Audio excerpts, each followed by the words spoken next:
Bom dia, boa tarde, boa noite. E aí, meu querido, como é que você tá? Tudo bem? Mais uma oportunidade da gente crescer, avançar dentro da palavra. E aí, já tá com a sua Bíblia aí? Tá pronto para crescer, avançar? Esse é o nosso projeto, né? Bíblia é um ano, hoje é o dia 186. Quanta coisa boa da gente já leu e eu tenho certeza que Deus está falando ao seu coração. Se você é novo aqui e tá começando a ler a Bíblia hoje com a gente, fica tranquilo, depois você pode maratonar, você pode continuar com a gente aqui. Depois, né, quando a gente finalizar, você volta lá no início e vai continuando dia após dia, porque tudo isso vai ficar disponível para Deus falar ao seu coração. É novo? Então se inscreve aqui, deixa o like, ativa o sininho aí já para o YouTube inventar de te avisar toda vez. Senão, ele não avisa, ele é assim que ele funciona. Bora lá então. Hoje vamos começar de Marcos, capítulo de número 13, não é de 1 a 13. Vou ler aqui na revista e atualizada, né? Você pode pegar sua Bíblia ou aumenta o som aí na nossa leitura. Ele diz assim, ó: ao sair Jesus do templo, disse-lhe um de seus discípulos: Mestre, que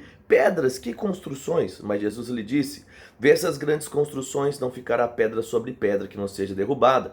No Monte das Oliveiras, de frente do templo, achava-se Jesus assentado, quando Pedro, Tiago, João e André lhe perguntaram em particular: Dize-nos, quando sucederão essas coisas e que sinal haverá quando todas elas estiverem a se cumprir? Então Jesus passou a dizer: Vede que ninguém vos engane. Muitos virão em meu nome, dizendo: Sou eu, e enganarão a muitos. Quando, porém, ouvides falar de guerra, rumor, não vos assusteis, é necessário acontecer, mas ainda não é o fim. Porque se levantará nação contra nação, reino contra reino, haverá terremotos em vários lugares, também fomes. Nessas coisas são os princípios das dores. Esta, né, será de aviso para que vos entregais aos tribunais e às sinagogas. Sereis açoitados, vocês farão comparecer à presença dos governadores e reis por minha causa, para lhes servir de testemunho. Mas é necessário que primeiro o evangelho seja pregado em todas as nações. Quando, pois, levarem e vos entregarem, não vos preocupeis com o que haveis de dizer, mas o que for concedido naquela hora, isso falai, porque não sois vós que falais, mas o próprio Espírito Santo. No irmão entregará à morte outro irmão, o pai ao filho, filhos haverá que se levantarão contra os progenitores e os matarão. Sereis odiados de todos por causa do meu nome. Aquele, porém, que perseverar até o fim será salvo. Então a gente sabe que Jesus fala aqui sobre coisas que vão acontecer nos últimos dias e não está muito distante disso, né? Se você hoje vira e fala que, né, a família é homem mais mulher, aí já levanta uma militância na internet e tudo mais, querendo dizer que você é homofóbico, que você é isso, que você é aquilo, quando você está falando a verdade, analisando apenas a fisiologia, né, e a biologia do próprio ser humano. Afinal de contas, nós só estamos aqui hoje porque homens e mulheres se casaram e tiveram filhos. Então podem gritar e espernear o tanto que quiser, mas essa é a verdade. Bora lá então. 1 Reis, capítulo de número 6, hoje nós vamos, né? Nós estamos avançando um pouco, nós vimos aí a história de Salomão, nós vimos que ele quer, de fato, dar continuidade, construir o templo do Senhor. Bora lá agora. Nós vamos ver isso aqui, ó. 1 Reis, capítulo de número 6, e ele diz: No ano 480, depois de saírem os filhos de Israel do Egito, Salomão, no quarto ano de seu reinado sobre Israel, no mês de Ziv, este é o segundo mês, começou a edificar a casa do Senhor. A casa que o rei Salomão edificou sobre o Senhor era de 60 côvados de comprimento, 20 de largura e 30 de altura. Eu acho muito legal esses detalhes que a Bíblia, de uma forma tão rica, faz questão de registrar. Ele diz, versículo 3: O pórtico diante do templo da casa media 20 côvados no sentido da largura do lugar santo, contra 10 de fundo.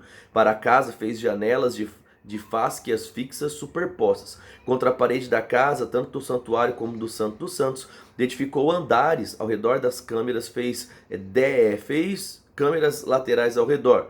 Ao andar de baixo tinha 5 côvados de largura, e do meio 6 e o terceiro 7. Porque pela parte de fora da casa, né, em redor, fizera reentrâncias. Não tem nem ideia do que é isso. Você que sabe aí que será que tá ligado à engenharia, arquitetura? Escreve para mim aqui o que é reentrâncias. E aí ele continua dizendo, não é? Fizeram reentrâncias. Espera aí que agora fugiu aqui. Para que as vigas não fossem introduzidas nas paredes. Edificava-se casa com pedras já preparadas em pedreiras, de maneira que nem martelo, nem machado, nem instrumento algum de ferro se ouviu na casa quando edificavam. A porta da câmara do meio do andar térreo estava do lado sul da casa, por caracóis se subia ao segundo deste terceiro. Assim, edificou a casa e arrematou, cobrindo-o com um tabuado de cedro. Os andares que edificou contra a casa, todos eram de 5 côvados de altura, e os ligou com a casa com madeira de cedro. Então veio a palavra do Senhor a Salomão, dizendo: quanto a essa casa que tu edificas, se andares os meus estatutos, executares os meus juízos, e guardares todos os meus mandamentos, andando neles, cumprirei para contigo a minha palavra, o qual falei a Davi seu pai, e habitarei no meio dos filhos de Israel, e não desampararei meu povo. Assim edificou Salomão a casa e arrematou. Também revestiu as paredes da casa por dentro com tábuas de cedro, desde o assoalho da casa até o teto. Cobriu de madeira por dentro, cobriu o piso da casa com tábuas de cipreste. Da mesma sorte, revestiu também de 20 côvados os fundos da casa com tábuas de cedro, desde o assoalho até o teto. E esse interior ele constituiu como santuário, a saber, o Santo dos Santos. Era, pois, o santo lugar do templo de 40 côvados. O cedro da casa por dentro era lavrado por, agora presta atenção, hein? Colossintidas, não tem nem ideia do que é isso, de flores abertas. Tudo era cedro, pedra nenhuma se via. No mais interior da casa preparou o Santo dos Santos, para nele colocar a arca da aliança do Senhor. Era o Santo dos Santos de 20 côvados de comprimento, 20 de largura e 20 de altura. Cobriu de ouro puro, cobriu também de ouro o altar de cedro por dentro. Salomão revestiu a casa de ouro puro e fez passar cadeias de ouro, por dentro dos Santos, que também cobrida de ouro. Assim cobriu de ouro toda a casa inteiramente, também todo o altar que estava diante do Santo dos Santos. Verso 23. No Santo dos Santos fez 2 querubins de madeira de oliveira, cada um com altura de 10 côvados. Cada asa do querubim era de 5 côvados, 10 côvados havia, porque de uma outra extremidade assim eram as asas. Assim também era de 10 côvados o outro querubim. Ambos mediam o mesmo e eram da mesma forma. A altura de um querubim era 10 côvados, e assim o do outro, pois os querubins no mais interior da casa, os querubins estavam de asas estendidas, de maneira que a asa tocava numa parede e a outra tocava na outra, e as suas asas do meio tocavam uma na outra, e cobriu tudo de ouro. Nas paredes todas, tanto do mais interior da casa como no seu exterior, lavrou ao redor entalhes os querubins, palmeiras e flores abertas. Também cobriu de ouro o assoalho, tanto no mais interior da casa como no exterior. Para a entrada do Santo dos Santos, fez folhas de madeira de oliveira. A verga com as ombreiras formavam uma porta pentagonal. Assim fabricou de madeira de oliveira 2 folhas e lavrou nelas entalhes de querubins e palmeiras e flores abertas. E essas, como palmeiras e os querubins, cobriu tudo de ouro. Fez para a entrada do santo lugar ombreiras de madeira de oliveira e uma entrada quadrilateral, cujas 2 folhas eram de madeira de cipreste e 2 tábuas de cada folha eram as dobradiças. E as lavrou de querubins, palmeiras, flores abertas, e as cobriu de ouro acomodado ao lavor. Também edificou no átrio interior de 3 ordens de pedras cortadas e de 1 ordem de vigas de cedro. No ano 4º se pôs o fundamento da casa do Senhor, e no mês de Zive, e no ano 1º, no mês de Bul, que é o 8º, se acabou essa casa com todas as suas dependências, tal como deveria ser. E levou Salomão 7 anos para edificar, só 7 anos para construir o templo aí. Era muito detalhe, a gente percebe um zelo de Deus em cada coisa mesmo. A gente percebe que na roupa do sacerdote, como a gente já viu lá em Êxodo, tinha detalhezinhos, aí tinha desenhinho, tinha bordado, Deus sempre foi detalhista com essas coisas. Eu creio que para mostrar também, ensinar o povo, Se eu sou detalhista com roupa, com formação do tabernáculo, muito mais com vocês, que é o que depois Jesus mesmo vai dizer, olha os passarinhos aí, não mande ansiosos, eles não plantam, mas não falta nada, olha o lírio aí, nem Salomão se vestiu tão bem quanto eles. Bora lá agora, a gente vai ver Oséias, vamos lá, Oséias, está no Velho Testamento, Isaías, Jeremias, Ezequiel, Daniel. Vamos lá, aí você chegar em Daniel, você está pertinho de Oséias, só avançar um pouquinho. Oséias capítulo de número 8 agora. Vamos ver, lembra que tudo isso aí, Deus está repreendendo o povo de Israel, por o tempo todo virar as costas para ele. E ele compara, o povo como uma prostituta mesmo, para mostrar tamanha vida errada que o povo estava vivendo. Bora lá, ó. Ele tem como um título aqui, o castigo está próximo. Vamos ver, Oséias 8. Emboca a trombeta, ele vem como águia contra a casa do Senhor, porque transgrediram a minha aliança, se rebelaram contra a minha lei. É o que o povo de Israel tinha feito, né? A mim me invocam, nosso Deus, nós Israel te conhecemos. Israel rejeitou o bem, o inimigo perseguirá. Eles estabeleceram reis, mas não da minha parte. Constituíram príncipes, mas não soube. Da sua prata e do seu ouro fizeram ídolos para si, para serem destruídos. O teu bezerro, ó Samaria, é rejeitado, a minha ira se acende contra eles. Até quando serão incapazes da inocência? Porque vem Israel, é obra de artífice, não de Deus, mas em pedaços será desfeito o bezerro de Samaria.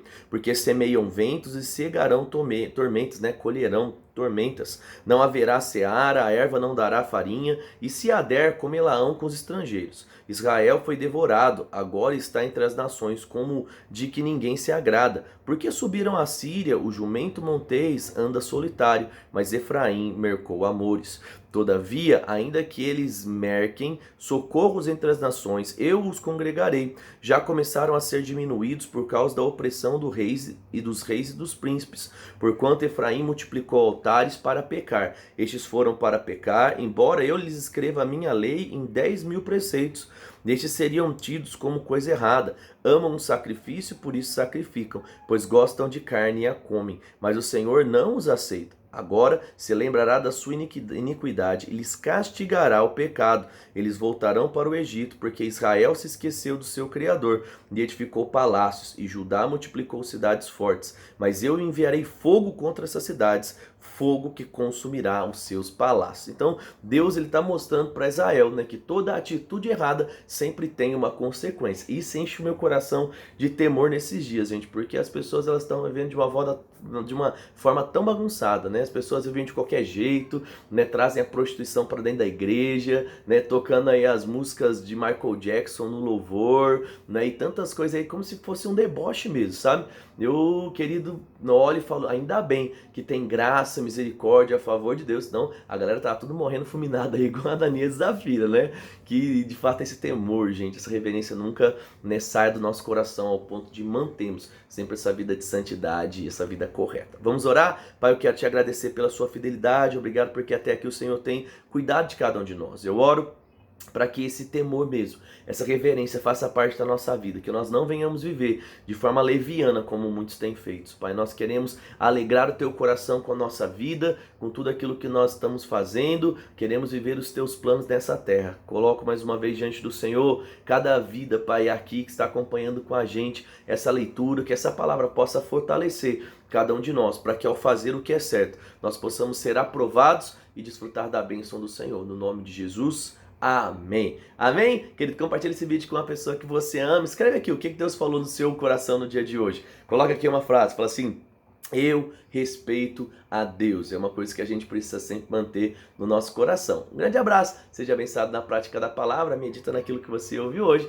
e até amanhã no nosso dia 187. Um grande abraço, fique com Deus e tchau, tchau.